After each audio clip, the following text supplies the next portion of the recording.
بالकुल, इस वक़्त मैं इलाहाबाद में मौजूद हूँ।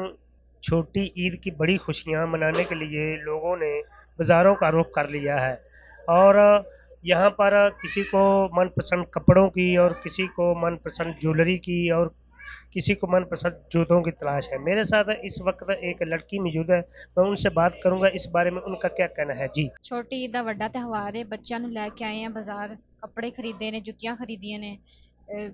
ਜੁੱਤੀਆਂ ਦਾ ਪੈਕੇਜਸ ਮੋਲ ਹੈ, ਉੱਥੇ ਜੁੱਤੀਆਂ ਖਰੀਦੀਆਂ ਨੇ। ਬੱਚੇ ਬਹੁਤ ਜ਼ਿਆਦਾ ਖੁਸ਼ ਨੇ। ਜਿਹੜੇ ਪਿਛਲੇ ਸਾਲ ਦੀ ਬੁਨਿਆਦ ਨਾਲ ਜਿਹੜੀ ਜੁੱਤੀ 1000 ਰੁਪਏ ਦੀ ਸੀ, ਉਹ 2000 ਰੁਪਏ ਦੀ ਹੈ। ਹਕੂਮਤ ਨੂੰ ਚਾਹੀਦਾ ਆਵਾਮ ਨੂੰ ਥੋੜਾ ਜਿਹਾ ਰਿਲੀਫ ਦਿੱਤਾ ਜਾਏ ਤਾਂ ਕਿ ਆਵਾਮ ਵੀ ਖੁਸ਼ੀਆਂ ਮਨਾ ਸਕੇ।